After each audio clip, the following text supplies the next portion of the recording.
Kwento ng bagong pananaw. Sa produksyon, malakas ang kooperasyon.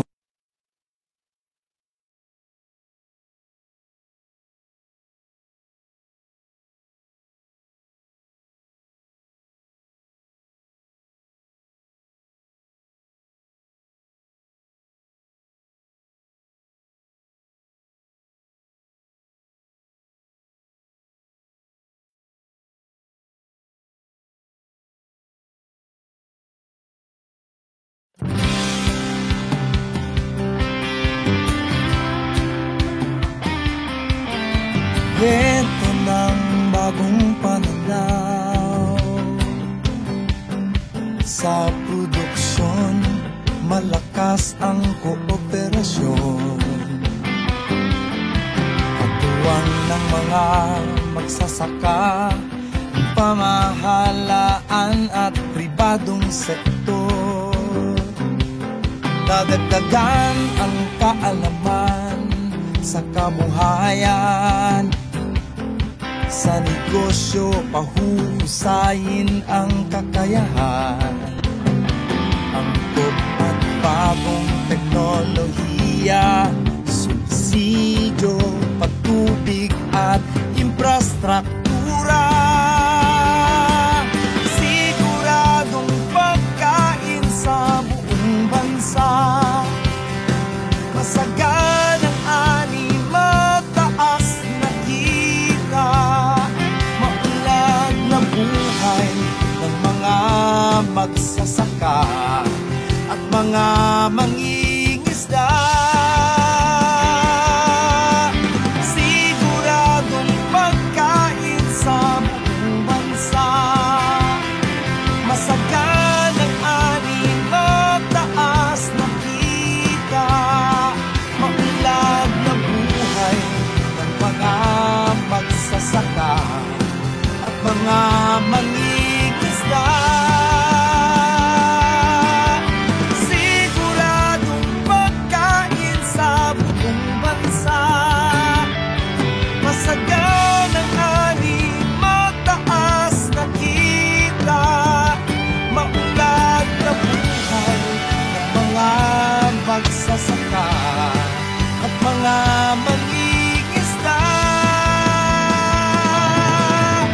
Siguradong pagkain sa buong bansa. Siguradong pagkain sa buong bansa. Siguradong pagkain sa buong bansa. Siguradong pagkain sa buong bansa.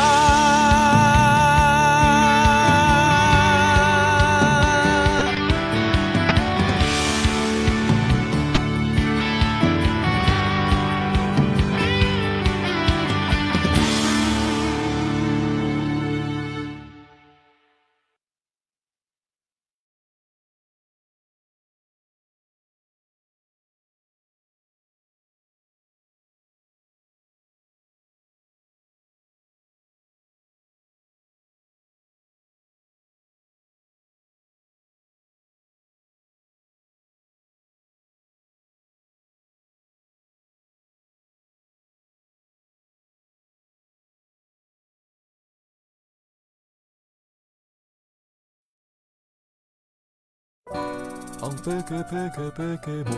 Ang peke mo. Ang peke mo. Dahil sa paggamit ng peking pestisidyo, napeste ang pananim. Lumiit ang kita. Apektado ang kabuhayan ng pamilya. Hindi na kami gagamit ng peke. Umiwas sa pagbili ng peking pestisidyo. Gumamit lamang ng produktong aprobado ng Fertilizer and Pesticide Authority. Hallelujah!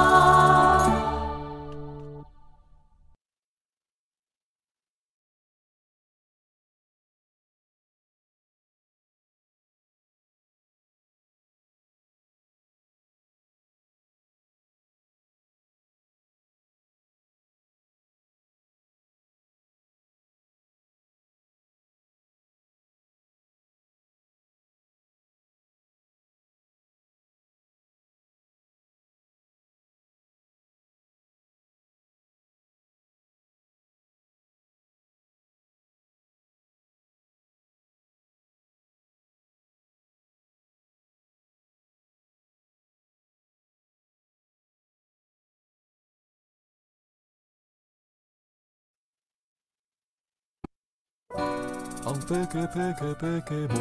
Ang peke mo. Ang peke mo.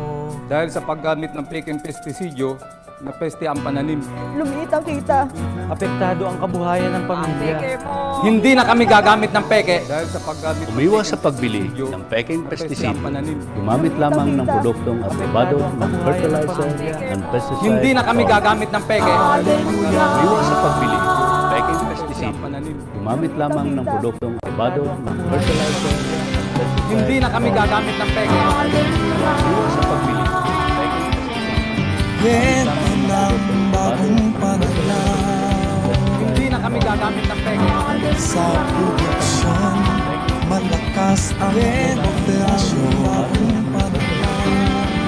Katuwang ng mga magsasaka, pamahalaan at pribadong sektor.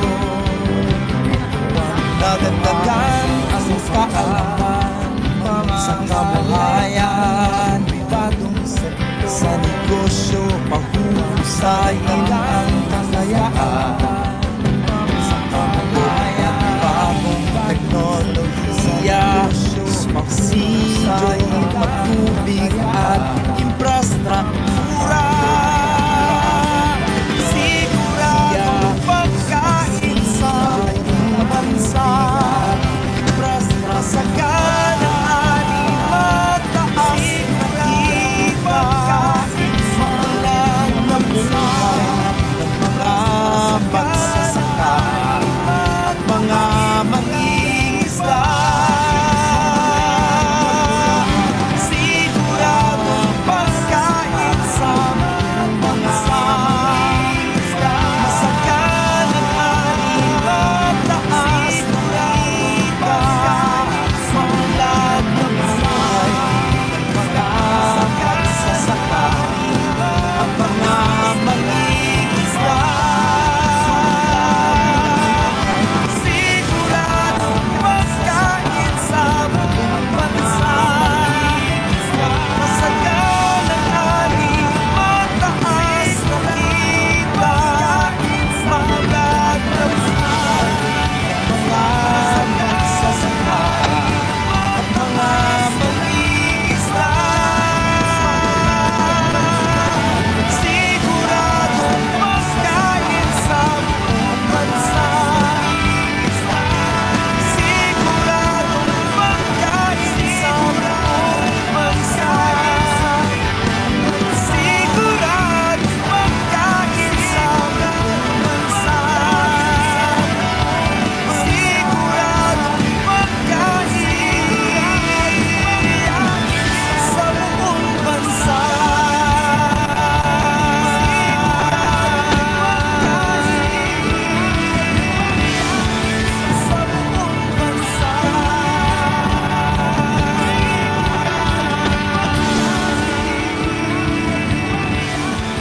sa buong bansa.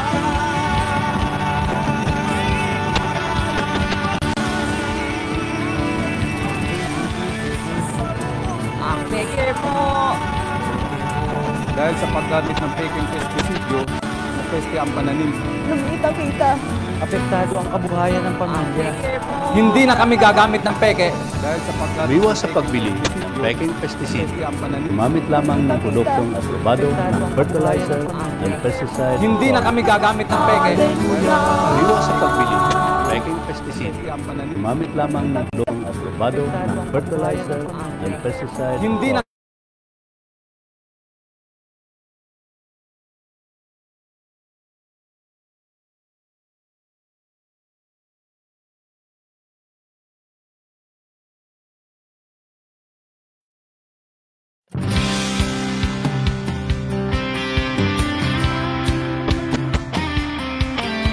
Kwento ng bagong pananaw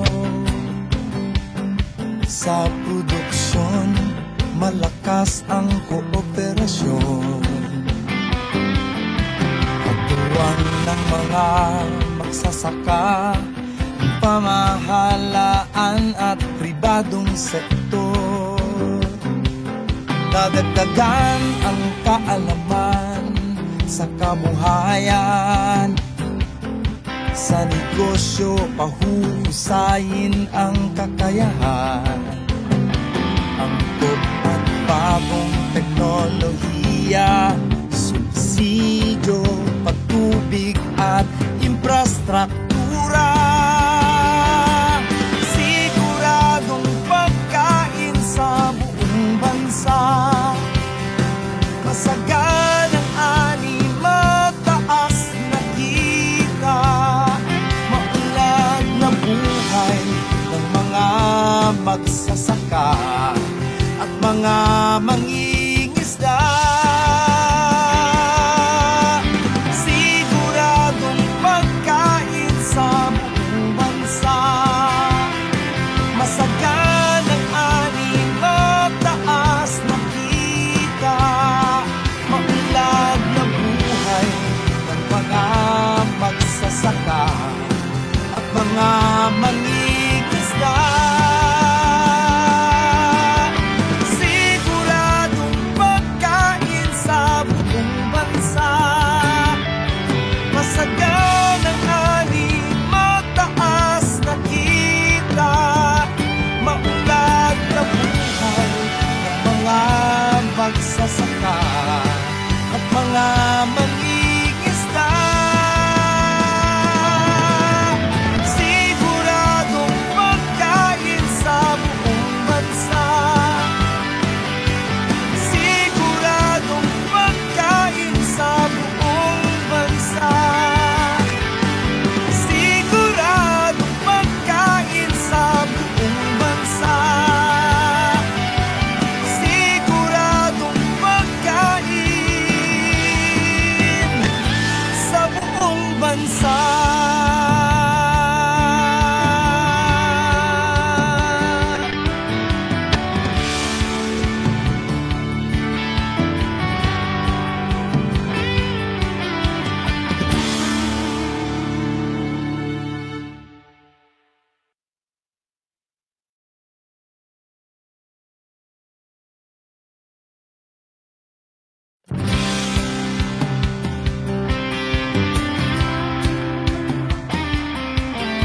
Kwento ng bagong pananaw sa produksyon, malakas ang kooperasyon. Katuwang ng mga magsasaka, pamahalaan at pribadong sektor. Dadagdagan ang kaalaman sa kabuhayan. Sa negosyo, pahusayin ang kakayahan.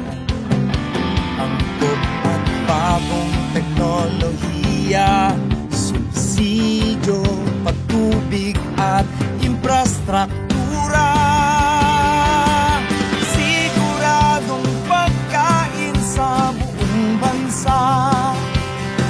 Masaganang ani, mataas na kita.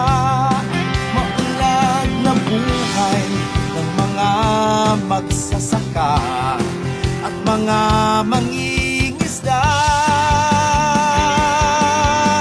Siguradong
kwento ng bagong pananaw.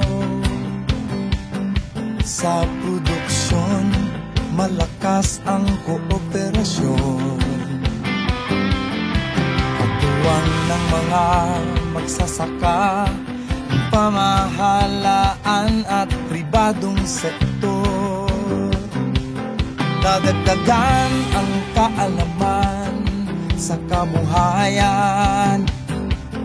Sa negosyo, pahusayin ang kakayahan. Angkop at bagong teknolohiya, subsidyo, patubig at infrastruktura. Siguradong pagkain sa buong bansa. Masaganang ani, mataas na kita. Maunlad na buhay ng mga magsasaka at mga mangingisda. Siguradong pagkain sa buong bansa. Masaganang ani, mataas na kita. Maunlad na buhay ng mga magsasaka at mga mangingisda. Siguradong pagkain sa buong bansa. Masaganang ani, mataas na kita. Maunlad na buhay ng mga magsasaka at mga mangingisda. Siguradong pagkain sa buong bansa. Siguradong pagkain sa buong bansa. Siguradong pagkain sa buong bansa. Siguradong pagkain sa buong bansa.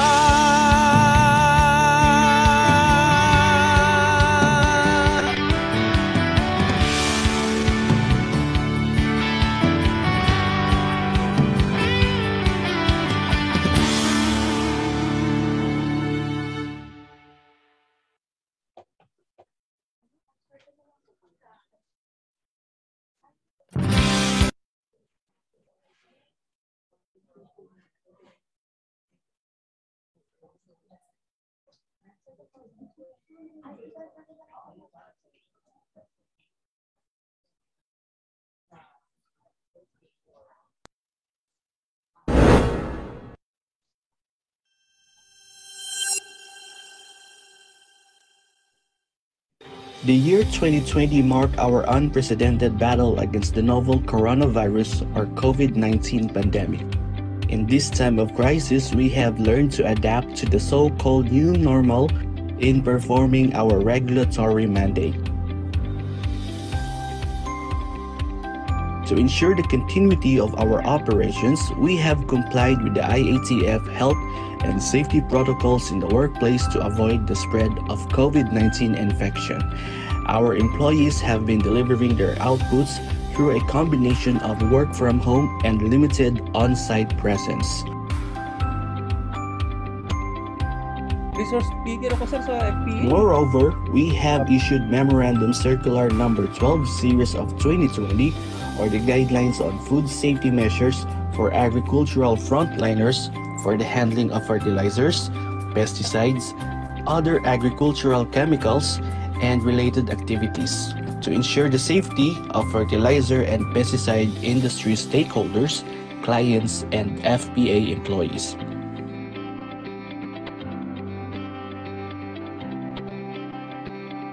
The order strictly requires the implementation of workplace safety measures such as wearing of masks, face shields, social distancing, and regular disinfection during the conduct of field activities such as importation, transport, hauling, delivery, sampling, quality inspection, storage, piling, stacking, display, purchase, sale, use, disposal of fertilizer, pesticide, and other agricultural chemicals. When lockdowns have been eased in some areas, the field units resume conducting face-to-face training on accredited safety dispenser or ASD and public information on the safe and judicious use of agricultural inputs while observing said protocols.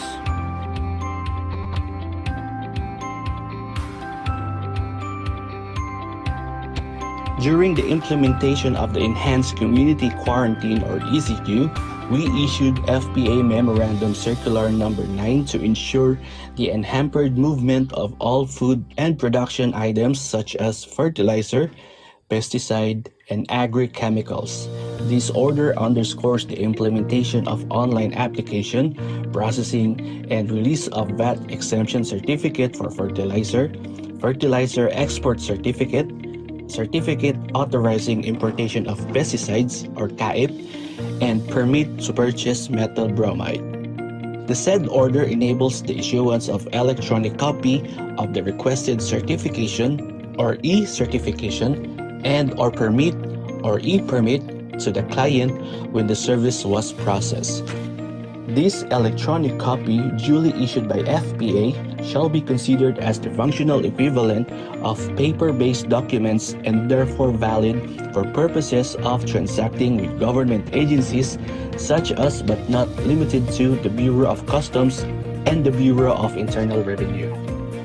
Meanwhile, we have allowed the automatic extension for licenses, registrations, and permits which are expiring within the entire duration of the ECQ. However, its renewal shall be filed within 30 days after the lifting of the ECQ. Otherwise, applicable charges or penalties shall be imposed. We also supported the Department of Agriculture's order for the unhampered delivery of agricultural goods and commodities to communities under lockdowns. Our field officers assisted in the issuance of food passes to transporters of fertilizers, pesticides, and other agricultural chemicals. They also assisted the DA in the implementation of the Rice Resiliency Program or RPP through sampling of urea and triple 14 fertilizers for laboratory analysis, ocular inspection of warehouses, and close coordination with DA regional offices and LGUs for the proper transport and storage of these inputs. As an update in our regulations, we have recently implemented the National Single Window or NSW program by the Bureau of Customs for the issuance of VAT exemption certificates and certificate of application for importation of pesticides or CAIP. The NSW includes government agencies that issue permits, licenses, and clearances for import or export purposes.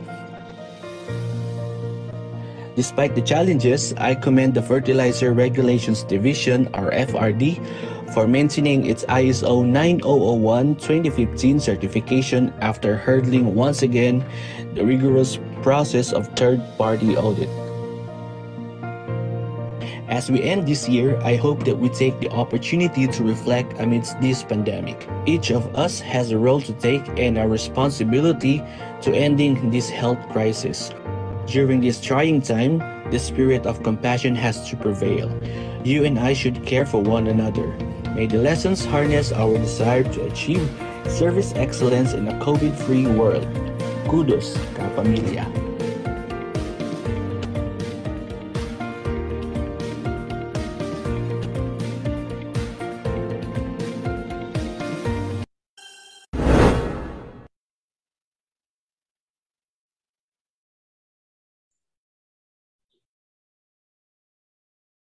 Wednesday, October 20, the second episode of the FPA's webinar series Season 2 opens. Magandang umaga po sa lahat. I hope everyone is doing well. Maraming salamat po for attending our second episode. In our last episode, we talked about the FPA's mandate and general functions kung saan we presented the different services offered by FPA and the functions of the different division and how they contribute to the overall system of the agency. We also talk about the trends in fertilizer prices kung saan nakita po natin na may mga underlying factors bakit mataas yung presyo ng fertilizer natin ngayon.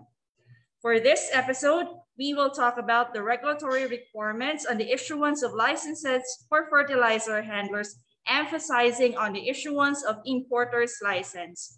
Pero just to clarify sa ating mga participants, ang pag-uusapan po natin ngayon ay more onto the client's perspective.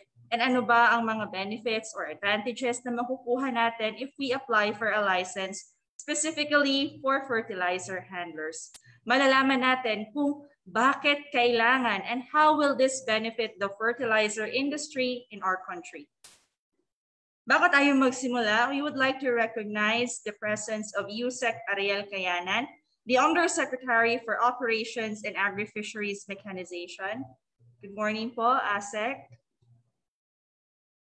Kasama din po natin si Director Junicio Alvendia, Philippine Integrated Rice Program Director. Magandang umaga po, Director Alvendia.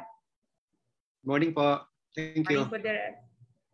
We also have with us Mr. Ranilo M. Maderazo, the President of Planters Products. Good morning po, sir. Good morning sa lahat. Salamat po po sa imbitasyon.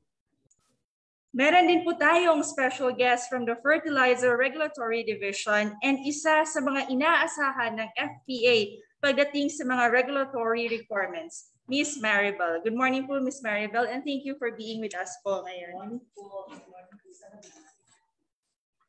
And of course, our very own Executive Director, Wilfredo C. Roldan. Good morning po, Director Roldan. At sa mga kasama po natin sa Fertilizer and Pesticide Authority, maraming salamat. Even though busy po tayo, you allot a part of your time to support this webinar. At higit sa lahat, sa mga participants po natin ngayon, magandang umaga po sa inyong lahat and thank you for showing interest in today's episode. Marami sa mga participants natin ay mga members ng farmers organization and associations, individuals na gusto magpatayo ng store ng fertilizer and pesticide, ang mga professors and students. Welcome po sa inyong lahat at sana may matutunan po kayo sa episode na ito. I am Camille, an Information Officer from the Planning Management and Information Division, and I will be your moderator for this episode. We would like to start this program through a prayer, followed by the singing of our Philippine National Anthem. As one nation, let us all surrender ourselves to our Almighty Father.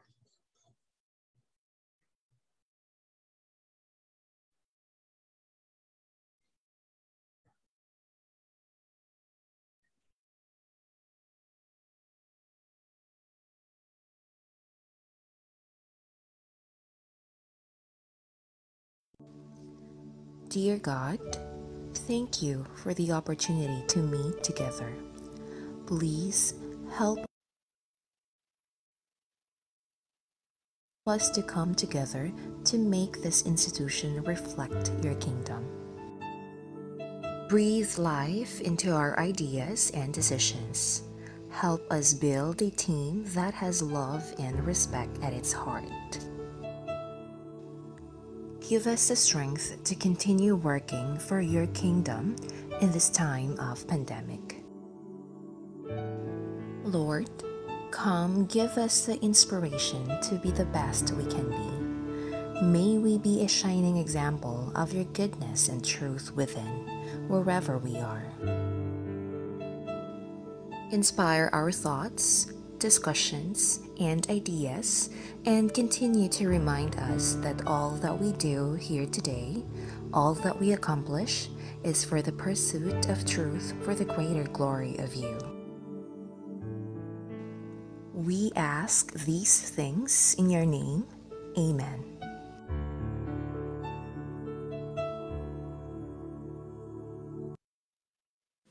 Mga kababayan, ang pambansang awit ng Pilipinas.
Alright, sa mga hindi po nakahabol sa aming registration at hindi nakapasok sa aming Zoom, maaari niyo pa rin mapanood ng live ang aming episode sa aming official Facebook page at FPA official page.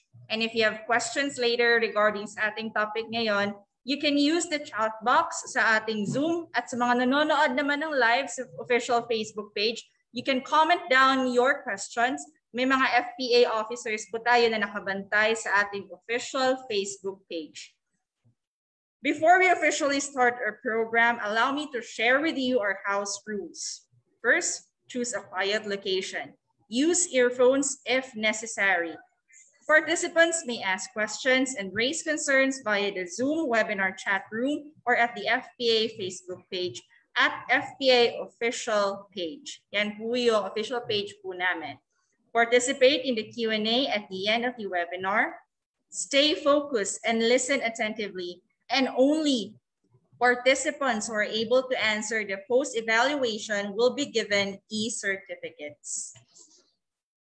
The objectives for today's episodes are, first, to educate the stakeholders on the regulatory requirements and processes on the issuance of licenses for fertilizer handlers and dealers. And second is to encourage the participants to be market players in the fertilizer supply of agricultural inputs and contribute in the relative stabilization of local prices. All right, mukhang excited na ata yung mga participants natin. To formally welcome us all to this webinar, let us invite our very own Executive Director, Mr. Wilfredo C. Roldan. Magandang umaga po, Director. Good morning. Maliwanag ba? Yes po. Okay. First of all, I would like to make a special welcome to our resource speakers today. Yusek Ariel Kayanan, to my friend, the President of Planters Products, Matt Maderazo, and to the Director Dionisio Alvinia of the Philippine Integrated Rice Program, as Director of the Integrated Rice Program, to the EPA family, to our Deputy Executive Directors, Eric De Benegracia and Romero Spadin, to the initiator of this program, the PMID of EPA. Magandang umaga po sa ating lahat. And I would like to welcome you formally to our second episode of the EPA webinar season number 2. I am glad that once again we are having a new episode in our EPA webinar season number 2. For those who have been with us since the last episodes, I congratulate you and happy to accommodate again more participants today, as our webinar is open to everyone. There would be participants from all sectors, from our professors of the universities, from the business world, particularly owner of the agricultural supplies, and even farmers, now upcoming agriculturists from the agricultural schools, the students really had registered to us today, which as of the last counting has reached over 120 participants already. So this webinar is to give you a continuing education and knowledge, and to contribute the knowledge base of everyone who will attend. To all of you who are listening today, although we are not seeing on a face-to-face, thank you so much for this time, for your time. Thank you so much for investing. I call it investing because anything that you have to devote on something is an investment, because this will add up to your knowledge about agriculture, and you'll become more responsible citizen of the country by applying what you learn in this seminar. So the topic today is about regulatory requirements. Maganda po yan, particularly for those who are starting up a business in the fertilizer. And now we are emphasizing on this webinar on the issuance of importations or the license for importation. So your active participation is very much desired today. So please listen and collaborate with us. Ask questions if you need some questions to be clarified. I just want to mention that one of the foundations of our functions of EPA is for the information dissemination in order to educate and explain and promote EPA's processes and principles. Through this technology, and we are lucky that we have now optimized the social media and the video conferencing to educate people from Luzon, Visayas, and Mindanao. And I am very pleased that the discussion will take a longer time in this episode. So we are blessed today by the presence of our resource persons from different fields who will give you the insights, their experiences, and can give you some advices on what to do and how to make your business grow, and how to understand the agricultural sector, and how you, participants of this the webinar, contribute to the desire of the Philippine agriculture to be sustainable. So this initiative from our PMID is very timely, because it is we are doing it during the time of the pandemic, where we cannot really visit every town and cities and provinces. So we can do dissemination through this platform. The webinar is one of the ways we can express our ideas and concern. And you also, the attendees, can express yours. So this is an interaction that we need today, together with our resource speakers. So without much ado, I would like to thank everyone for joining us today, and to the participants. And I would like to repeat, thank you so much, particularly the participants and the resource persons, for investing time about this topic, understanding the regulatory function of EPA, understanding that EPA is one of those attached agencies of the Department of Agriculture, acting as one towards food sufficiency. It's so important that everybody should contribute as one, and we will win as one. So again, I would like to welcome everyone, listen and interact as the speakers will give you all the highlights required about this topic. Good morning and mabuhay tayong lahat. Right? Thank you po, Director Roldan, for that warm welcome. Kaya nga nang sabi ni Director Roldan, this webinar series is like an investment. Parang because through this, it will add up to our knowledge and be a more responsible citizen in the Philippines. So I hope po sa mga participants po natin nanonood ngayon, we hope na at the end of this episode, may baon po kayo na something new, knowledge na pwede niyong ma-share sa mga kasama po ninyo, sa trabaho man, sa school, or sa mga kaibigan niyo regarding sa topic po natin ngayon.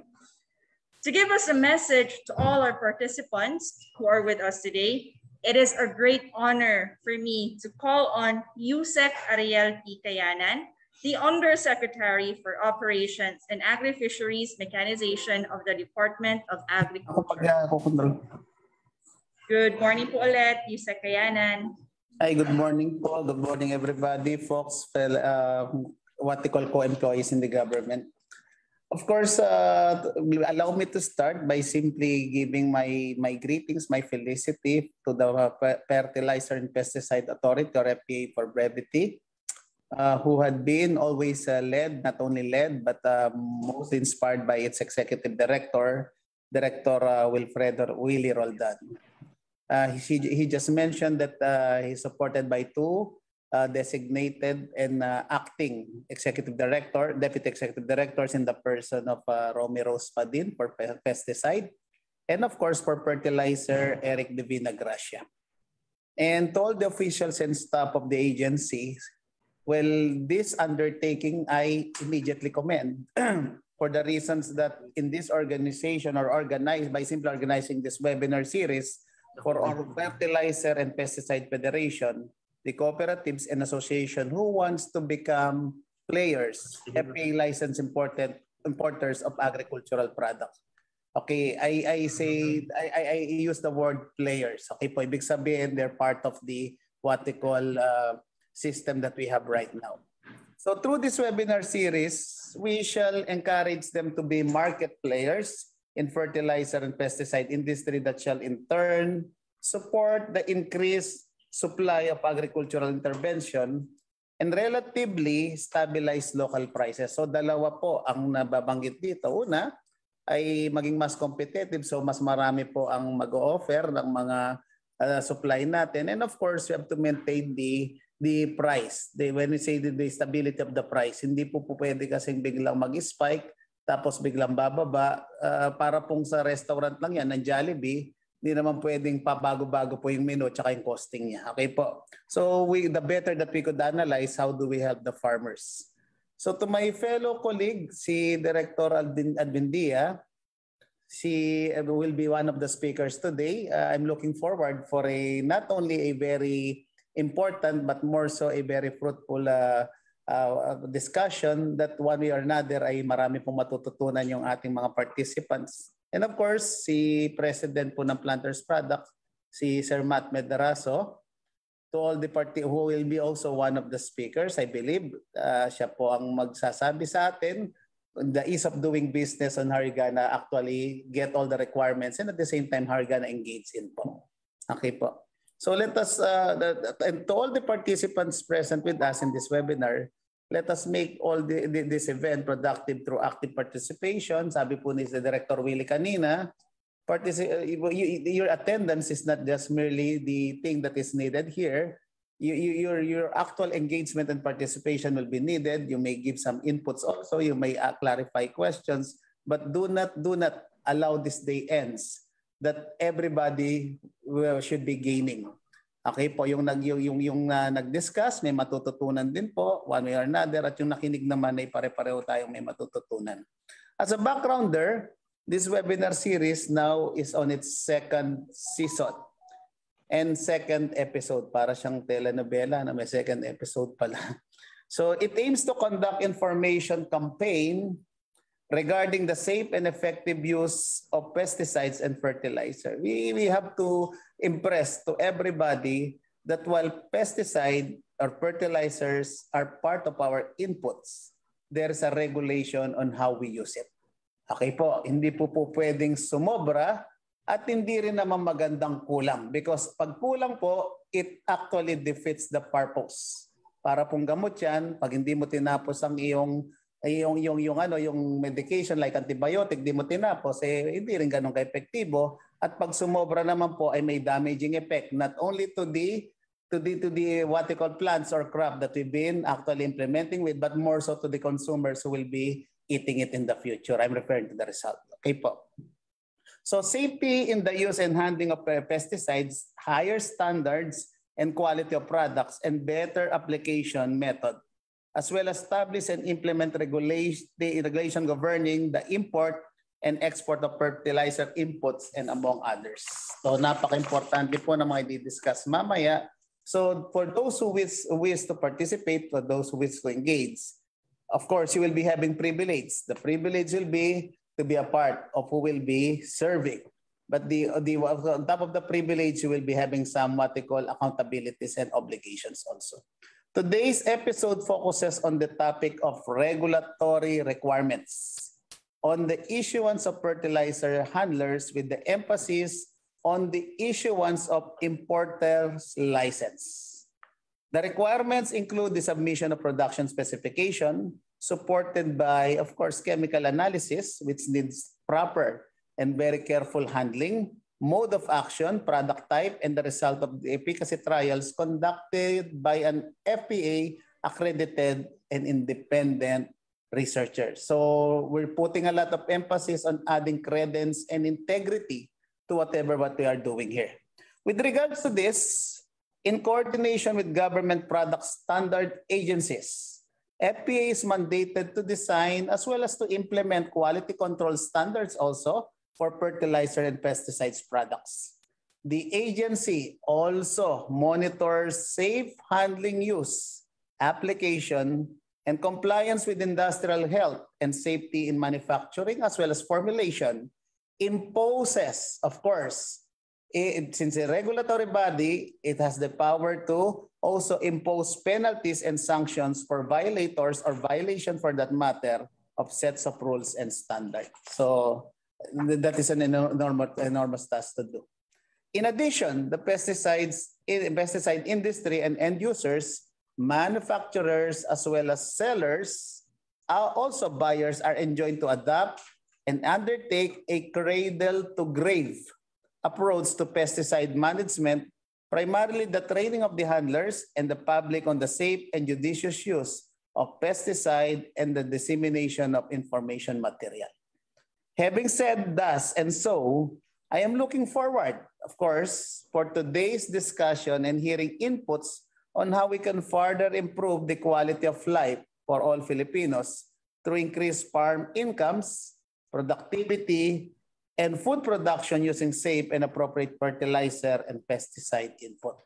So that we are now on the journey of achieving a very tall vision, a very what they call, sometimes they call elusive vision of that, a food secured and resilient Philippines with prosperous and empowered farmers.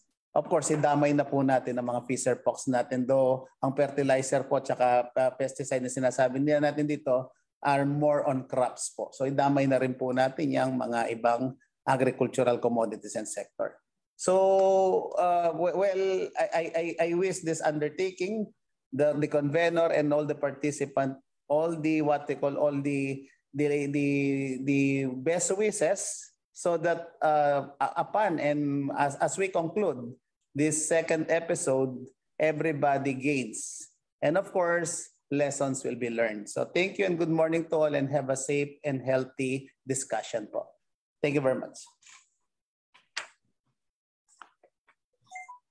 Thank you po, Yusek, for that wonderful and detailed message. Kaya nga nang sabi ni Yusek, learning is a two-way process. Yung speaker may matututunan sa mga participants, and yung participants may matutunan din from the speaker. So I hope during this episode, we can have that, no? Yung mga participants natin, we highly encourage them to ask questions, or kung may mga clarifications sila, please maximize this episode. And hopefully kami din sa FPA, of course, may matutunan din kami from the participants, kasi through that, malalaman namin ano ba yung mga kailangan pa namin improve, ano pa ba yung mga kailangan na hindi clear sa mga clients namin. So, to give us another message on behalf of ASEC DEMESA, it is a privilege for me to introduce to you Director Junicio Alvindia, Philippine Integrated Rice Program Director. Good morning po, Director Alvindia. Yeah, thank you po at isang mapagpalang umaga sa ating lahat. Sa ating lahat na nakatutok at nakikinig ngayon sa webinar ng Fertilizer and Pesticide Authority. Lubos kaming nagagalak sa aktibong partisipasyon at pakikiisa ng ating mga fertilizer and pesticide federations, cooperatives at associations upang maging matagumpay ang kampanya ng FPA sa pagpaparami pa ng mga FPA licensed importers ng agri-input sa ating bansa. Malaki ang ating problemang kinakaharap ngayong taon dahil sa patuloy na pagtaas ng presyo ng pataba. Nadulot naman ng pagtaas ng demand at importasyon sa mga bansang katulad ng US, Brazil, India at Australia. Isa sa mga nakikita natin na solusyon ay ang pagpapalawak ng kaalaman sa pagbili ng mga pataba mula sa ating mga FPA licensed importers. Ang mga federations, cooperatives at associations sa mga fertilizer at pesticide ay malaking bahagi sa pagpapanatili ng makatwirang presyo ng fertilizer sa inyong mga lugar. Sa gitna ng pandemya, nagsagawa ng proyekto ang Department of Agriculture na Rice Resiliency Project 1 and 2 kung saan nagbigay ang kagawaran ng subsidiya ng binhi at abono para sa ating mga magsasaka na kung saan maaari nilang gamitin ang mga pataba o fertilizer discount vouchers upang makaklaim ng abono sa mga FPA accredited merchants. Layunin ng programang ito ay mas epektibo na maipaabot ang tulong at serbisyo ng gobyerno sa pamamagitan ng partisipasyon ng pribadong sektor. Sa kasalukuyan, patuloy pa rin ang ganitong klase ng implementasyon sa pagbibigay ng suporta sa pagbili ng abono. Kaisa po namin kayo sa hangarin na patuloy na maitaas ang ani at kalidad ng palay sa ating bansa. Hangad natin ang isang pinag-igting na partnership upang masiguro na ang mga binebentang fertilizer o pestisidyo sa merkado ay epektibo at ligtas sa kalusugan ng mga magsasaka. Ngayong araw, tatalakayin natin ang mga regulatory requirements na kinakailangan ninyo upang maging isang FPA licensed importer. Sana ay marami kayong matutunan sa webinar na ito at maging partner namin kayo upang matulungan ang ating mga magsasaka. Sinisigurado ng kagawaran ng pagsasaka, lalo na ang FPA, na laging bukas ang aming mga linya para sa inyong mga katanungan at mga suhestyon. Salamat po at magandang araw po sa ating lahat.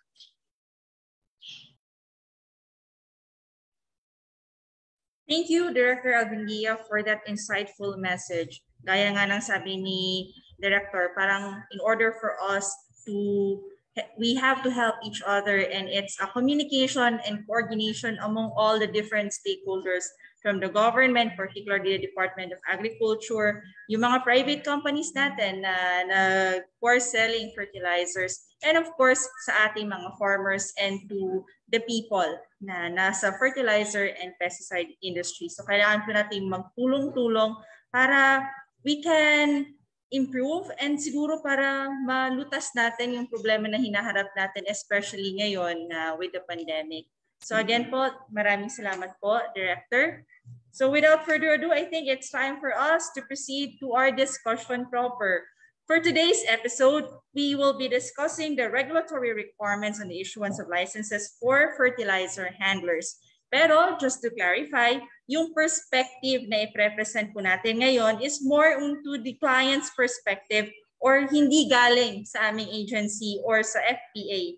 Dito malalaman natin ano ba yung mga basic na kailangan natin para makakuha ng license at ano ba yung mga procedures na dapat sundin. We will also try to discuss ano ba ang advantages and benefits na makukuha natin if we get a license for fertilizer handlers. Yung the rest na medyo technical, we will reserve that for the next succeeding episodes. And now, I am fortunate enough to introduce to you our resource speaker for this episode, none other than Mr. Ranilo Maderazo, the President of Planters Products. Good morning po, Mr. Maderazo. The virtual floor is now yours. Yes, good morning, Camille. Apo, pwede ba mag-share? Pwedeng sa Yes po. Sige po. Okay. Naka-multiple na naman eh, na?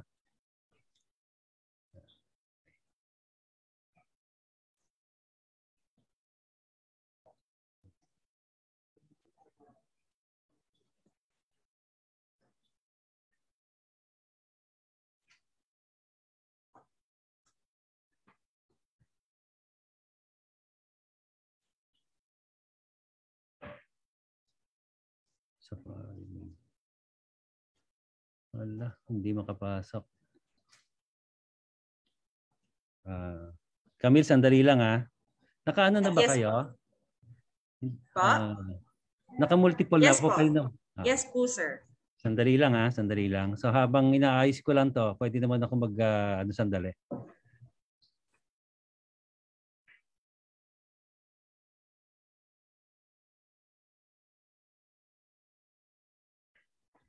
Kasi ito yung presentation ko eh.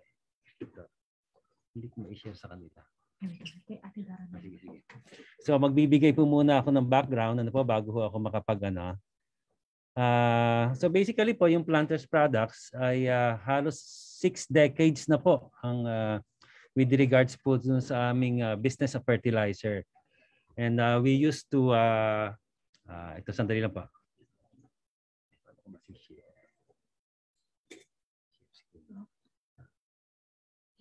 Ano pong i-share niyo? Ito, PowerPoint. Ay, hindi.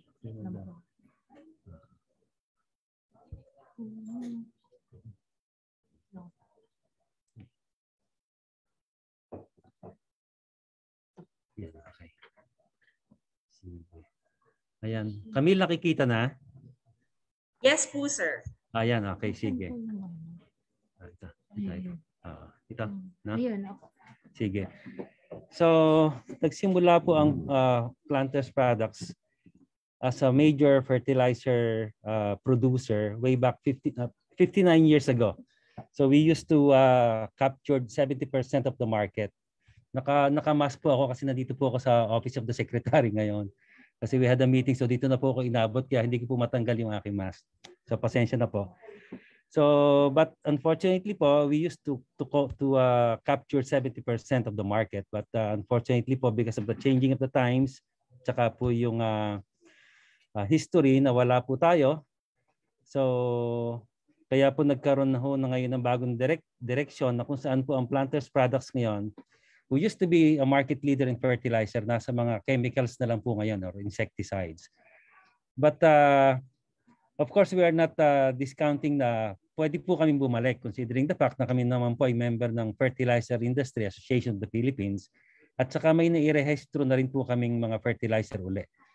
Dahil kami po ay kapartner ng Department of Agriculture because the Department of Agriculture held in trust some stocks of shares ng mga magsasaka. Kaya po ito ho ang aming wino-workout ngayon kung paano nga po malulutas ito pong problema natin sa pagtaas po talaga ng fertilizer.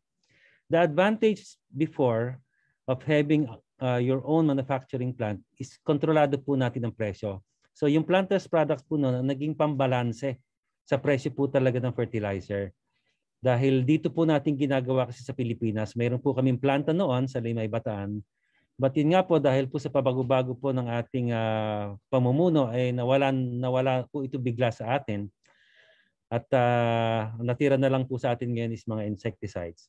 But so much so with the history, ang naibigay po sa akin topic ngayon, ito pong fertilizer handling and issuance of fertilizer licenses. So mamaya ho, magkakaroon naman tayo ng open forum. Mas maganda ho ma-discuss natin kung paano po ang importansya pa rin talaga ho na magkaroon po ng maraming players pagdating po sa fertilizer distribution. Ayan. So ito po yung ating pag-uusapan ngayon.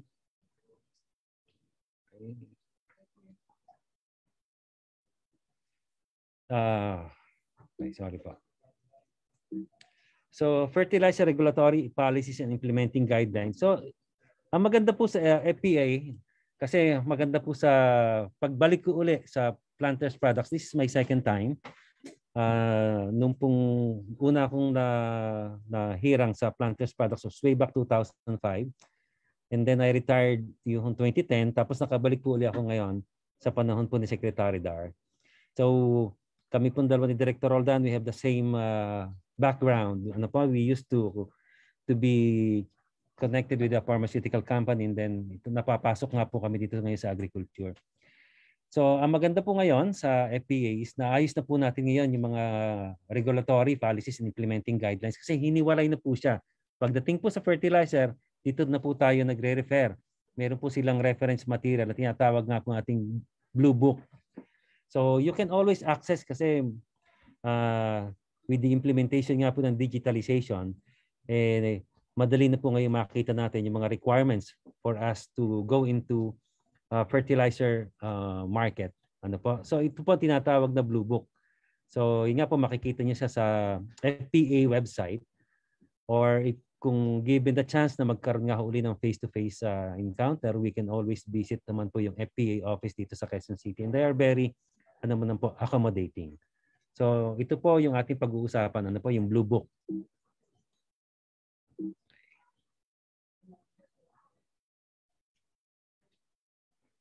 So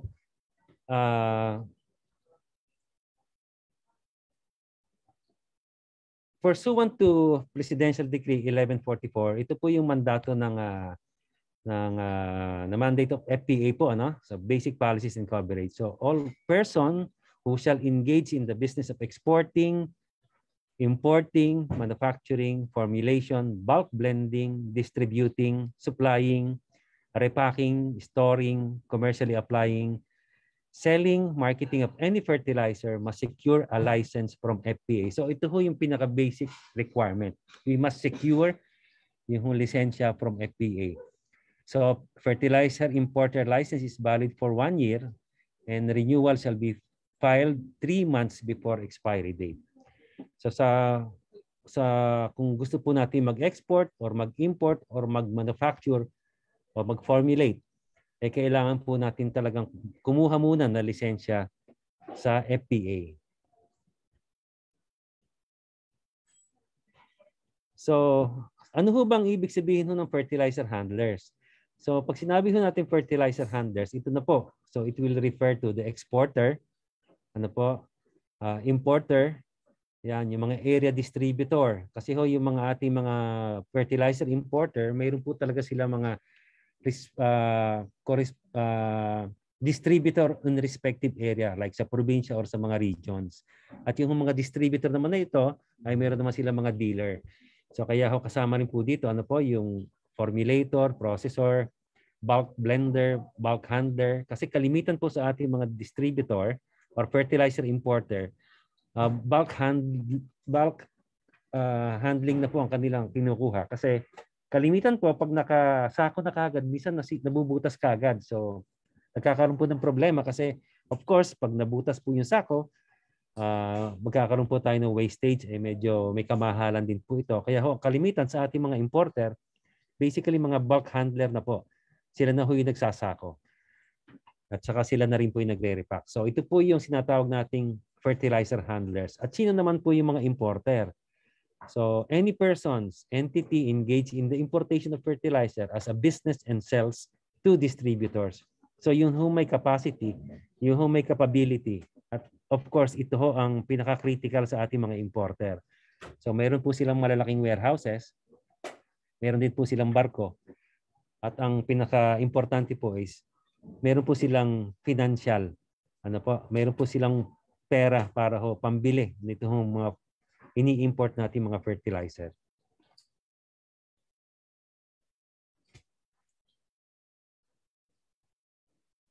So, dito na po tayo tutungo. Ano po yung mga requirements for importer license? Ano po?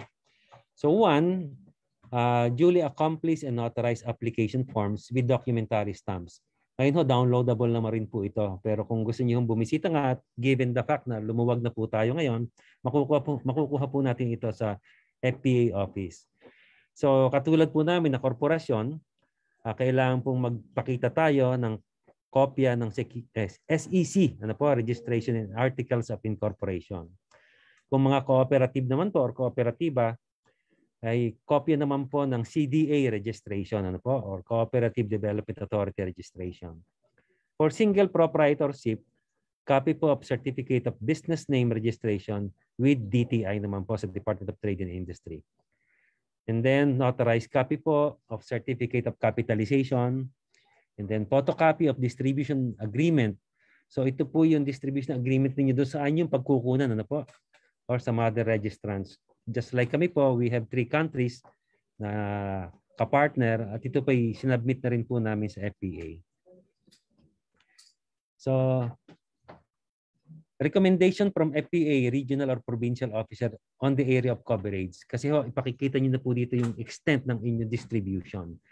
And then, kailangan maipakita nyo rin ho, ito yung mga very critical po sa mga importer, yung warehousing. Kasi very critical po talaga na mayroon po tayong paglalagyan ng na warehouse. Ano po? So, pati ho yung risk appraisal checklist. Kasama rin po yan. And fees, kailangan ho natin magbayad ng license fee. That includes also yung filing fee. Ano po?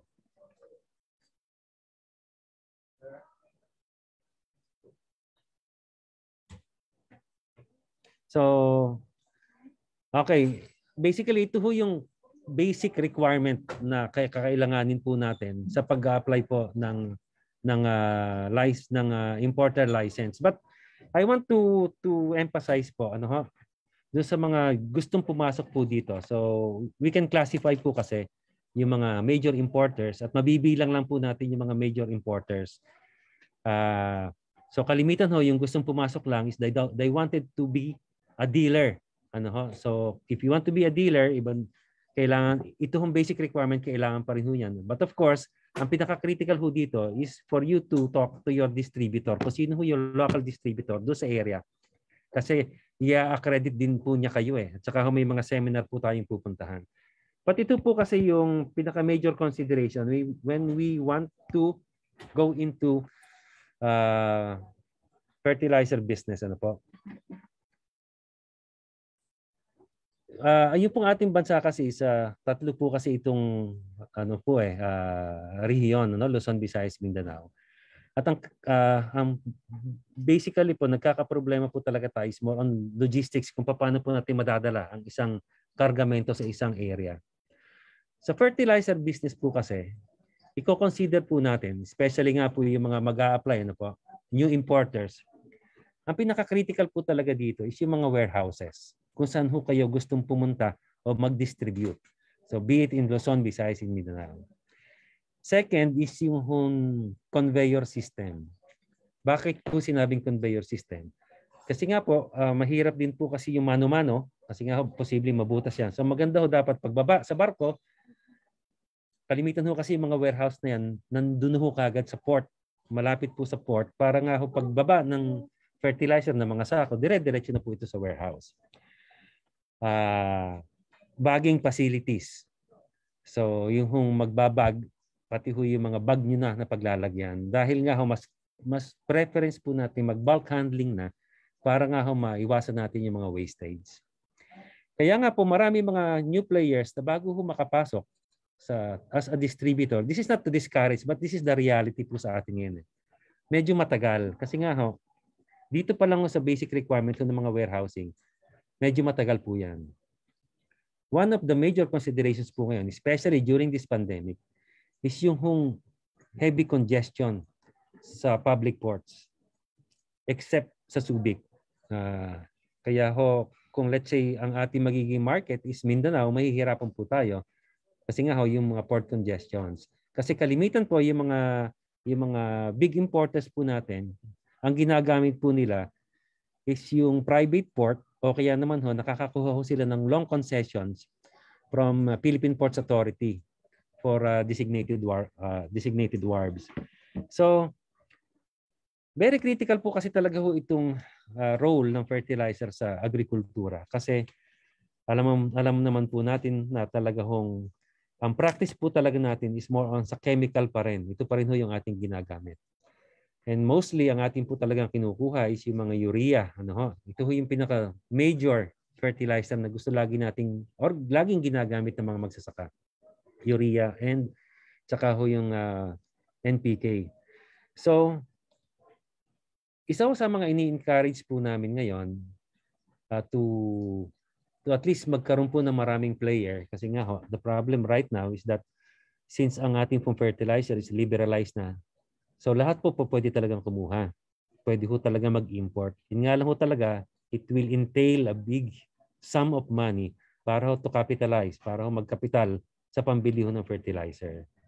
But yun nga ho, nabanggit ko kanina, we really have to consider ito ho mga major requirements like yung mga warehouses at saka po yung mga barko na gagamitin natin at saka mga trucks to transfer yung fertilizer. We are encouraging ho kasi na yung mga cooperatives and association to form because they can import fertilizer para ho at least yung timing ng kanilang pangangailangan at least may aayos po natin. And we are offering our services sa planters. Kasi ho, we have the necessary connections sa labas. Ang talagang problema lang ho namin ng planters ngayon is the capitalization. Because for you to become an importer and to participate in all our national program, isa hong barko ang kailangan eh. Usually mga 25,000 metric tons yan. And for you to get the chunk, small chunk ng business, minimum mo kagad dyan nakakailanganin natin is mga 6 to 7 billion if you're going to participate in all government programs. Pero kung ang gagamitin nyo na lang naman po talagang para sa pansarili lamang, like for example, as a cooperative or as an association, po pwede ho natin may workout yan. Kasi ang minimum naman ho requirement ng mga barko is meron ho tayo makukuha mga 7 tons. So kung ito lang naman ho pangangailangan ninyo. Second is, since yun nga po medyo mabigat po ang pangangailangan natin ng capitalization dito po sa pag-i-import. Maganda rin po talaga is that we have a memorandum of agreement dito po sa ating mga supplier. Kasi although we are dictated by the market prices, minsan po talaga biglang-bigla ho tayo mangangailangan, bigla naman ho mag-spike ang presyo ng fertilizer. So talagang nagkakaroon tayo ng problema. So I guess the timing kung kailan nyo i-apply yung produkto is must be known to the distributor or to the dealer or to the importer para ho yung pagdating ng fertilizer. Para ho at least nakaprograma tayo. That's why we are encouraging nga po yung mga cooperatives, association, and mga confederation na yung requirement nila ay maibigay ahead of time sa mga would-be partner na importer. But make sure lang po na yung warehouse ng mga cooperative or association should be ready para pagdating po ng mga fertilizer may pagdadalang kagad. Madali ho ngayon ang mag-apply ng mga requirements because naayos na nga po ng Fertilizer and Pesticides Authority yung mga pangangailangan. At isa ho sa ini-implement po ng kagawaran is yung ease of doing business. So as long as we can follow yung mga requirements nila, madali na. And you need not go to FPA because yun nga, downloadable na po lahat ngayon ang atin mga requirements. At marami na rin po ngayon pamamaraan ng pagbabayad. Kung hindi man to tayo makapunta sa bangko, yung GCash is available naman at tumatanggap naman po sila. So all in all, with regards to the requirements of FPA, as a customer, wala pong kaproblema sa amin dahil meron po kami kasi unang-una meron po kami regulatory din sa opisina that handles all our requirements sa FPA. One thing for sure, those who wanted to go into not necessarily fertilizer, but if you want to go to be wanted to be a dealer of pesticides, ay napakabilis po ngayon ang proseso sa pag-apply. Although kahit nga ho ngayong ganitong pandemya, nakaisip po sila ng mga innovation wherein you can access them through a website. Dahil of course, ang primary concern po talaga natin is health and safety. So ito ngayong critical is yung digitalization. So if you wanted to go into dealership or distributorship of fertilizer or chemicals or insecticides, nandito po lahat ang requirements downloadable. So kung fertilizer po sa Blue Book at kung gusto naman yun yung mga chemicals and insecticides, you can always refer to the Green Book. At available po yan sa website ng FPA. So nakakatuwa ho bilang kapartner ng FPA, isa ho sa may pagmamalaki po natin ngayon is that amidst this pandemic, they are well organized at saka napakadali ho ang ma-access po ang ating mga kapatid sa Fertilizer and Pesticides Authority Office. So, yun lamang po at let's work together para ho ma-achieve natin po yung ating objective na food security and also helping our farmers and fisher folks increase their production, definitely increasing also their income. So maraming salamat po sa inyo lahat.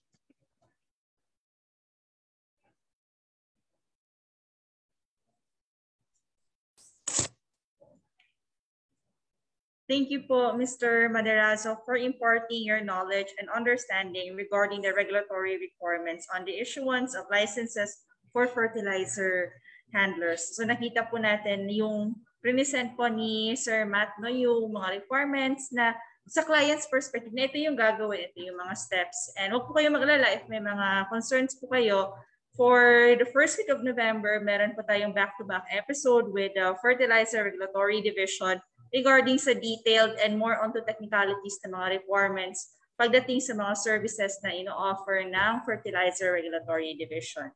So, we will now open the floor for the question and answer. Sa mga may gusto pong i-clarify or i-share na thoughts, pwede niyo pong i-maximize yung chat box na nandito sa Zoom. Sa mga nanonood naman po sa aming Facebook, pwede po kayo mag-comment. Meron po kami mga FPA officers na nakabantay po sa aming Facebook page.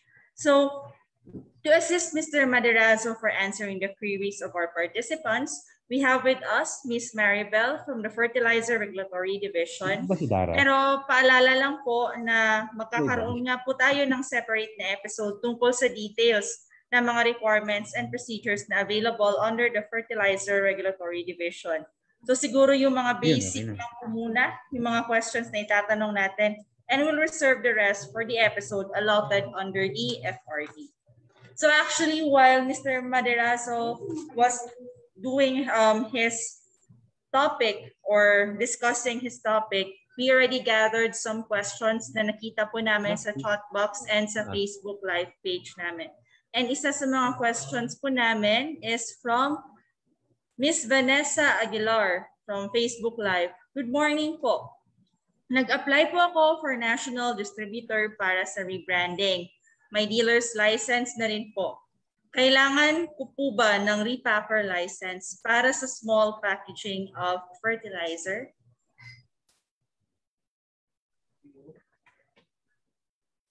So I guess po no, yung makakasagot po nito is si Ma'am Maribel from Fertilizer Regulatory Division.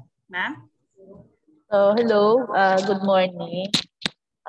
With regards dun sa tanong na national distributor na siya, tapos may dealer's license, and then may rebranding, hindi ko masyadong, kasi kung magre-rebrand po kayo, so ina-apply din po yan sa product registration kung magre-rebranding. And then kung i-repack mo siya sa small packaging, so may regulation din po tayo, dapat po, ayan, may repacker license din para dun sa inyong gusto na magkaroon ng small packaging yung brand nyo na gustong i-rebrand. So, kailangan ang license mo, repacker, and then yung rebranding, kung may rebranding ka, yung rebranding ina-apply din po siya sa product registration.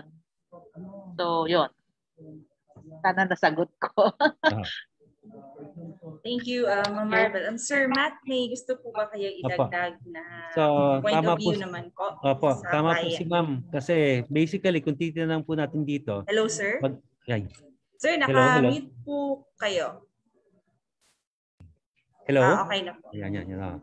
So tama po si ma'am. Kasi kung titingnan niyo po dito, iba po kasi yung rebranding, iba pa rin ho yung repacker.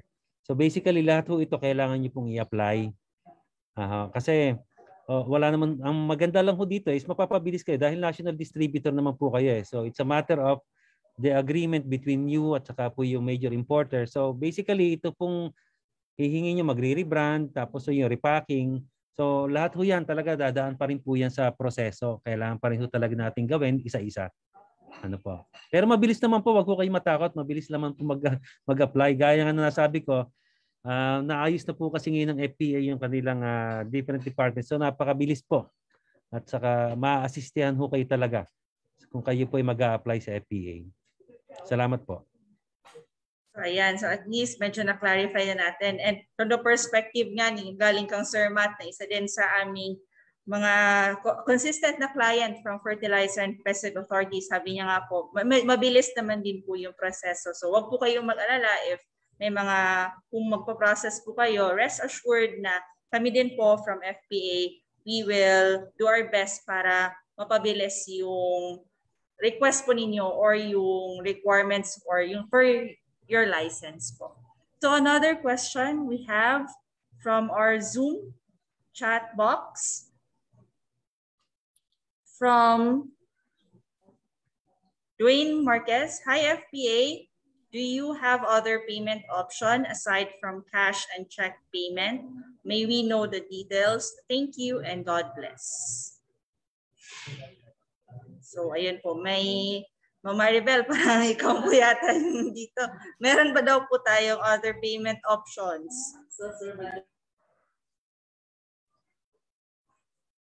Ano si ma'am? Naka-mute?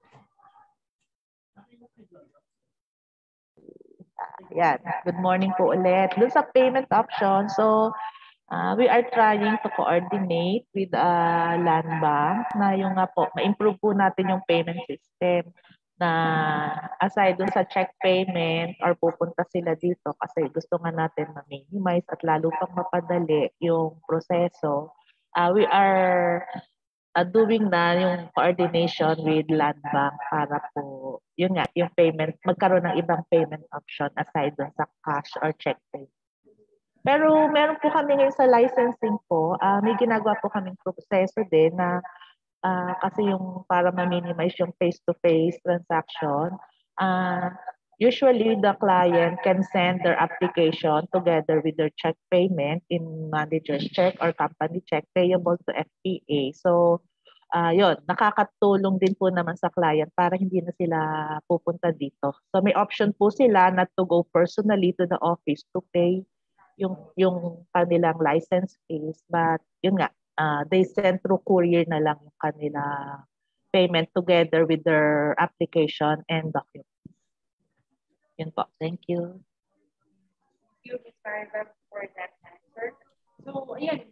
I think na-mention din po ito ni Sir Matt kanina sa presentation niyo na may mga options din po yung FPA sa mga payment. Ngayon nga po, we're still under discussion para po mas ma-widen pa po yung payment options na pwede natin ibigay for easier transactions din sa mga clients. So we have our third question. So from our Zoom, the pandemic has opened opportunities for MSMEs to flourish in the digital market setting. If you are a startup home-based business and will sell FPA-accredited biofertilizers produced locally, will you be able to apply for a license considering that the business is operating at home? So, siguro simulan po muna natin kang Sir Matt. Sir Matt, ano po ba sa tingin ninyo yung parang opinion dito from the business perspective po?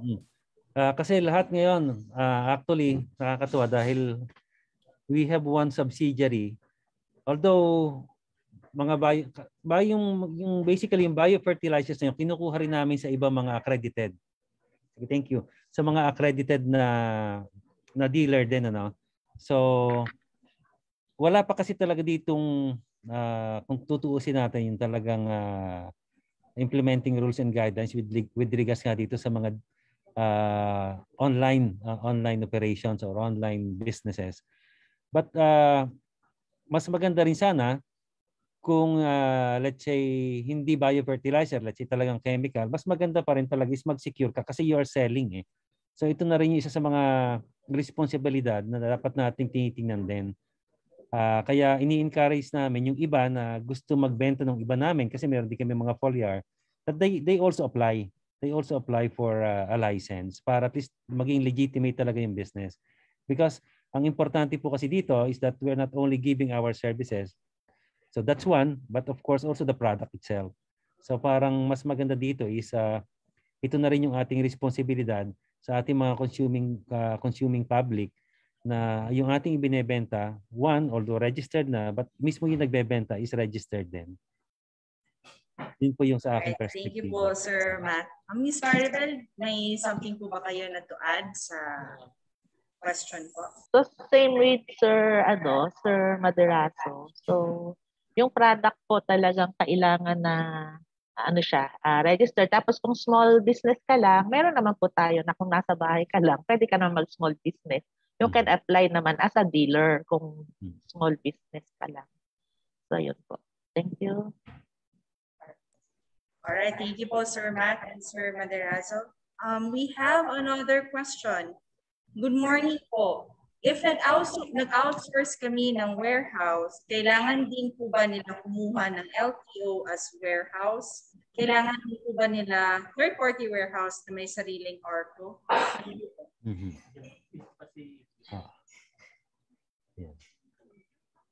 So I guess, unahin po muna natin si Ma'am Maribel para po malaman natin yung sagot sa tanong po na nandito po. So kung nag-outsource kami ng warehouse, so ano ibig sabihin po, hindi nyo warehouse yon, parang makikigamit kayo ng warehouse ng iba. So dapat po yung gagamitin nyo na warehouse, registered na po siya sa FTA. And then may agreement, makikita namin na may agreement kayo with that registered warehouse na you will be occupying a certain portion of that warehouse. Tapos po, kailangan dito. Yung ARCO po, nire-require po ito sa pesticide. Sa fertilizer po, hindi po nire-require yung ARCO. Thank you po. Sige, sir. Thank you, Ms. Maribel. Sir Matt, may gusto po ba kayong i-add? Opo, tama po si Ma'am Maribel. Kasi po, especially po kung fertilizer warehousing talaga yung gagamit niyan, ano po. So kailangan po talaga natin i-register para ho if in case alam niyo ho mahigpit po kasi rin hindi lang ho yung FPA per se, but of course marami po kasi mga like for example mga barangay clearance, kailangan hong natin yan. Kasi magsisimula po lagi tayo kung saan tayo mag-set up eh. So yung mga local requirements or yung mga local permits, kailangan ho natin i-accomplish yan. Kaya total legal naman po talaga yung papasukin natin hong negosyo. So dapat ho lahat ng mga pertinent documents or mga permits, kailangan po natin i-accomplish. Salamat po. Thank you po. Now let's move on to the next question. We have from Mr. Danilo Pandes. Need ba ipa-register sa FPA ang aming sariling formulated na organic fertilizer? Parang hindi, ano. Kasi po pag ito sa akin lang po, ano, kasi may sarili pong ahensya pong organic fertilizer. So sa organic fertilizer po, ito ho yung pagkakaalam ko, dapat po dun tayo sa organic group, yung BAPS, ano po, kasi sa fertilizer and pesticides po kasi is kung ito yung mahaluan na ng counting chemical, automatic po ito sa FPA pupunta. Pero kung talagang kung gusto niyo talaga i-certify siya as organic, doon po tayo sa Bureau of BAPS, Bureau of Agricultural and Product Standards, doon po ang registration po ng mga organic. Iba pong ahensya po ng Department of Agriculture. Yes po, tama po. Isa nga po sa mga minention nga ni Sir Matt, isa sa mga limitations ng aming ahensya ay nakafocus lang po kami sa inorganic fertilizer. Yung mga organic fertilizer po, nandun po siya sa jurisdiction po ng BAPS. So yung mga organic fertilizer na mga questions, mas maigi po na makipag-coordinate po kayo sa BAPS kasi sila po yung nakakaalam kung ano po yung sarili din nilang mga requirements and procedures. Next, we have another question from Cherry Franco. Hi. Kung magtitinda po ako ng pataba within our town, what kind of license do I need to apply and paano po ang procedure ngayon? So I think parang yung tinatanong dito ni Ma'am Cherry is more on to, kasi ngayon pandemic, so may mga changes ba sa mga requirements? Unahin po muna natin si Ma'am Maribel. Hello, Ma'am Cherry. Good morning. Kung magtitinda po kayo ng fertilizer sa inyong lugar na, pwede po kayong mag-apply ng dealer fertilizer. Pero siguraduhin po natin na yung ititinda nyo ay registered with the FPA. Tapos yung application nyo po as dealer, doon po kayo mag-a-apply sa nearest FPA doon sa town nyo. Hindi po dito sa central office. Kung hindi po kayo dito within NCR or Rizal, hindi po kayo dito mag-a-apply sa central office. But doon po sa may FPA office po tayo kada probinsya. Tapos doon po tayo dapat mag-apply as dealer. Yes po. Sir Matt, may gusto po ba kayong idagdag sa sagot ni Ma'am Maribel? Sa bagay, nasagot na rin natin yung kanina. No? So kung sa dealer lang naman, yan, tama si Ma'am Maribel, mag-a-apply po kayo talaga doon sa mga local FPA offices. But of course, it pertains to fertilizer. But gaya ho ng binabanggit ko, meron po tayong mga local permits na kailangan din ho nyo i-accomplish. Like yung barangay permit. Tapos nga ho, of course, sigurado man since nag-set up na ho kayo yung negosyo nyo, nakakuha na kayo ng mga municipal permit or mayor's permit. So isa ho, kasama po yon sa lahat ng inyong mga gagawain. Aside nga po sa requirement po ng FPA. Alright, thank you. So I hope na liwanagan po namin yung tanong nyo. We have another question. Marami-rami tayong questions ngayon. So another question from Miss Maribeth Aquino. Hello po, paano po ako makapag-apply ng foreign fertilizer? Kailangan po ba ng business license from foreign country?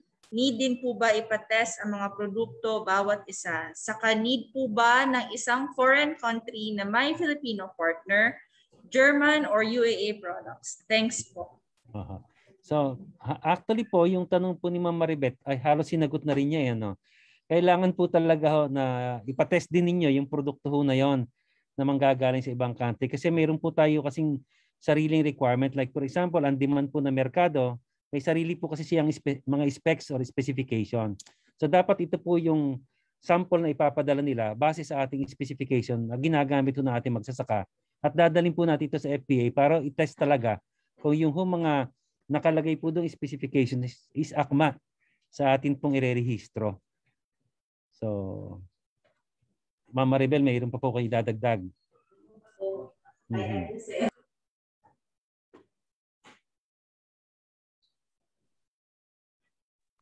So, tama po si Sir Maderaso. Kailangan po i-register natin yung produkto. May sarili po tayong regulation for product registration. Kung manggagaling siya sa ibang bansa, dapat papasa po siya dito, dun sa standards natin.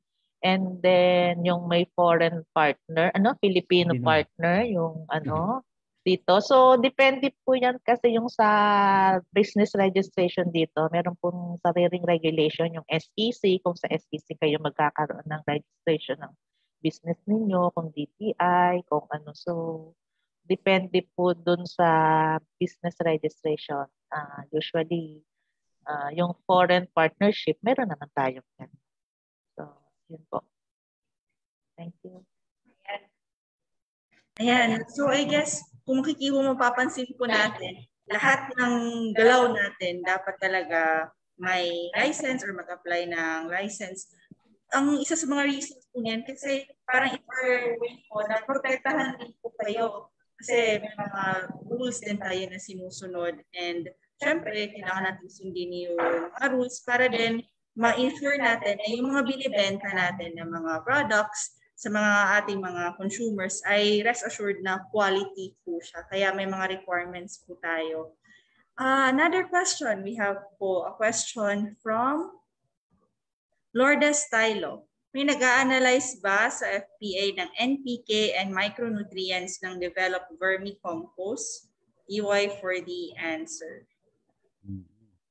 So I guess po i-reserve po muna natin tong question, Ms. Lourdes, kasi yung Laboratory Services Division, we also have a special episode sa amin. So if may question po kayo sa mga laboratory concerns, then we will address it po sa aming LSD or Laboratory Service Division. So buti na lang kami hindi ka agad nasagot.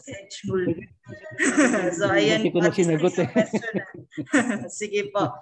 Now, let's proceed to the next question.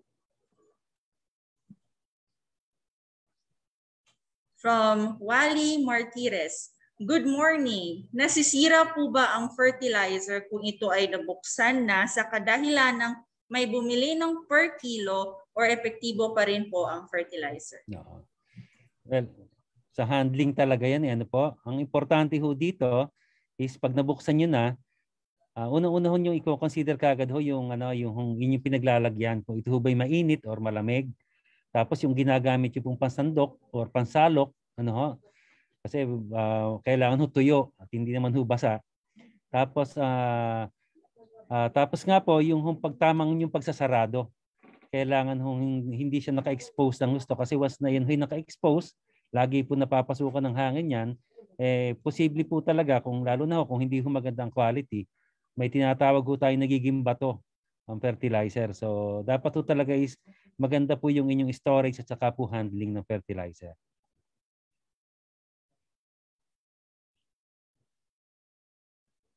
Salamat po. Alright. Thank you po, Sir Matt. May question din po tayo dito from the chat box. Siguro ito yung good morning po. Kailan po ang next webinar ninyo? Yung next webinar po namin ay next Wednesday po ng hapon, 1 p.m. to 3 p.m. Mamaya po ipapakita ko po sa inyo kung ano po yung topic namin i-discuss at sino po yung resource person po doon.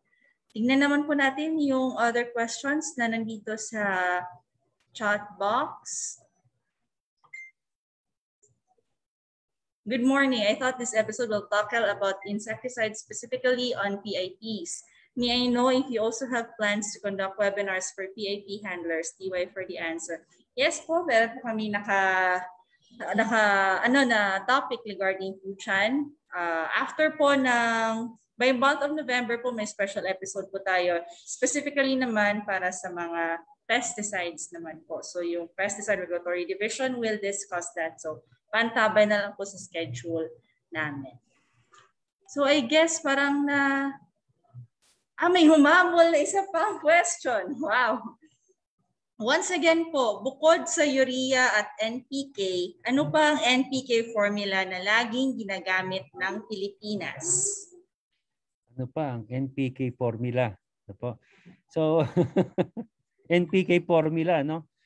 So, kasi kalimitan po yung iba, hinahati na ho yan dahil nga ho siguro sa atin na rin hong sitwasyon ho sa ating soil, soil condition, kasi masyado na rin pong acidic. So yung iba ho, hindi naman ho kailangan talaga ng 14-14-14. So ang ginagawa ng iba, gumagawa sila ng kalahati. Meron naman silang 7-7-7. Yung iba naman ho, 15-15-15.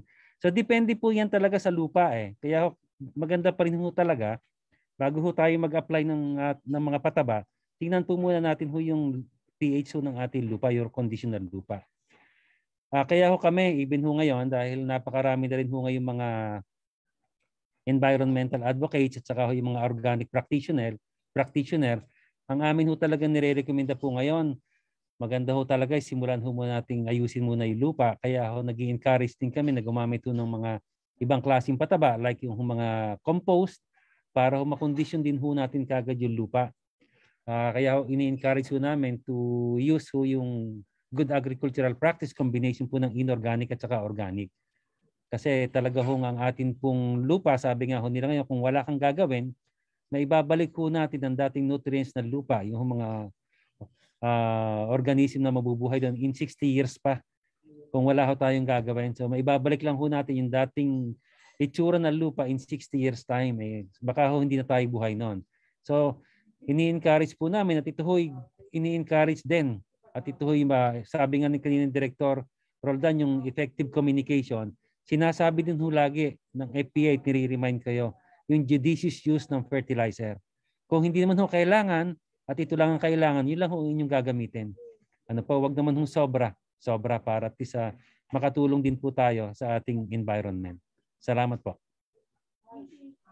Alright, so parang na-explain na naman po ng maayos ni Sir Matt yung question po. So, as our way of expressing our sincere gratitude for being our resource person for today, we would like to award the Certificate of Appreciation to Mr. Maderazo. The certificate reads, Republic of the Philippines, Department of Agriculture, Fertilizer and Pesticide Authority. This certificate of appreciation is given to Ranilo M. Maderazo for imparting his invaluable insights and technical expertise as resource person during the FPA Webinar Series Season 2, Episode 2, given this 20th day of October 2021. Signed by Wilfredo C. Roldan, Executive Director. So sir, thank you po talaga sa time and effort na binigay po ninyo. Marami po kaming natutunan and maraming salamat po sa pag-share ng mga insights sa mga participants and of course sa amin din sa FPA. Yan po sir, maraming salamat po. For some anything last words po sir for the participants? Sir, naka-mute po kayo sir. Apo. Kasi bigla may pumasok sa akin. Sabi ko nga, kami sa Planters Products po, hindi po kami tumitigil na makahanap ng mga murang fertilizer na kakailanganin po ng ating bansa. So as we speak, may nag-text po sa akin na isang bansa na willing sila na sumuport kasi may bago po ngayon mga teknolohiya na. Like yung mga nano-fertilizer kung tawagin. But this is specifically for urea. So tinetest ko nga po siya na magpadala na po ng sample dito para mapadala po na po kagad din sa FPA. So hinihingi ko na po sa kanya yung lahat ng mga datos para po tingnan po natin kung ito ho iaakma dito po sa requirements po natin sa Pilipinas. So ito na po yung ginagawa namin ngayon. Nakikipag-link po kami sa iba't iba hong mga fertilizer manufacturer para ho at least makapagbigay po tayo ng iba ho na alternatibo or iba hong mga sources para ho maibaba nga ho natin talaga itong cost ng fertilizer. But hindi po kami nangangako. Ang hinahabol po namin talaga dito is makapagbigay lang tayo ng panibagong player pagdating po or makabagong distributor pagdating nga po sa fertilizer market. Again, maraming salamat po sa FPA sa inyo pong pag-imbita at sana po ay nakapag-ambag po tayo ng konti pong kaalaman. Salamat po. Alright po. Thank you po once again, Sir Matt.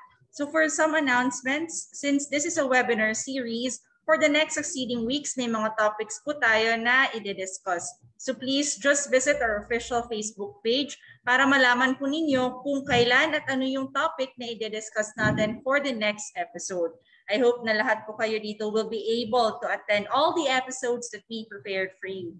And speaking of next episode, our topic for episode 3 is how to avoid fake fertilizers and pesticides from illegitimate sellers. Which includes how to interpret fertilizer and pesticide labels. So ito po, maganda po itong topic na ito kasi may mga nababalitaan kami na yung iba hindi alam kung yung binibili ba nila ng fertilizer or pesticide is legit or hindi. So next week po, malalaman po natin kung paano ba natin malalaman na yung fertilizer and pesticide na binibili natin tama ba at si seller ba ay licensed po talaga ng Fertilizer and Pesticide Authority. So mangyayari po ito on October 27, that is next week, Wednesday, 1 p.m. to 3 p.m. And yung guest speaker po namin, isa sa mga regional officers po ng Fertilizer and Pesticide Authority, si Mr. Leonardo A. Bangan. Yung registration link namin para sa third episode will be posted po within the week. So paantabay na lang po sa aming official Facebook page. So from time to time, you just check our official Facebook page. And finally, before ending this webinar, I would like to request all the participants to kindly answer the training post-evaluation through the link being shown on the screen. We reiterate that only those who are able to answer the post-evaluation will be given a digital certificate. This will be forwarded to you next week. So sa mga nag-attend, may mga nagtatanong din po kasi, yung nag-attend ng episode 1, kailan ba daw nila makukuha yung certificates? Makukuha po ninyo yung certificates within the week, probably po by Friday, ma-email na po namin sa inyo yung certificate from last week's episode. So ngayon po, ito, just scan the QR code na makikita sa screen po ninyo and then evaluate. It will just take around 1 to 2 minutes. And then after that, mare-register na po yan sa system and we will be giving you an e-certificate for that na next week naman po, Friday namin ibibigay. So ayan, I think may na-scan na po yung QR code na meron dyan. So yes, to formally end this webinar, I would like to say thank you once again for joining us today. If you have other concerns or questions regarding our topic, pwede po kayo mag-email sa amin or communicate sa information section. And we would also like again to express our gratitude to Mr. Matt, Yusek Kayanan, and Director Janisha, and of course our very own Ms. Maribel for assisting us for today's session. May final answer or may final po ba na sasabihin si Director Roldan po, sir?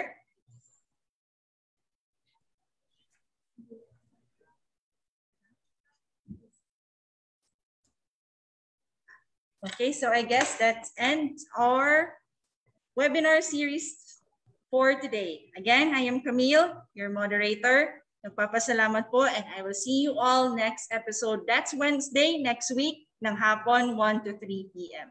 Thank you po. Maraming salamat and I hope you are doing well.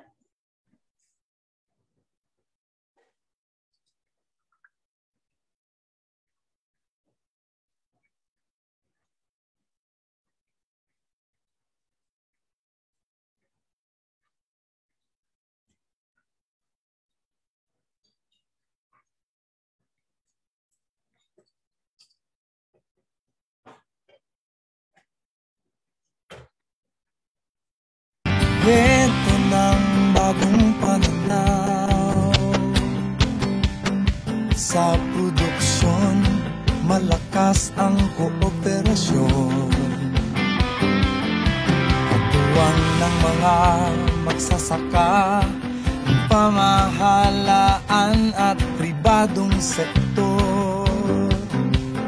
Dadagdagan ang kaalaman sa kabuhayan.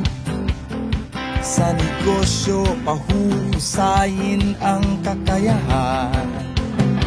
Angkop at bagong teknolohiya, subsidyo, patubig at infrastruktura. Siguradong pagkain sa buong bansa. Masaganang ani, mataas na kita. Buhay ng mga magsasaka at mga mangingisda. Siguradong pagkain sa buong bansa. Masaganang ani, mataas na kita. Maunlad na buhay ng mga magsasaka at mga mangingisda. Siguradong pagkain sa buong bansa. Masaganang ani, mataas na kita. Maunlad na buhay ng mga magsasaka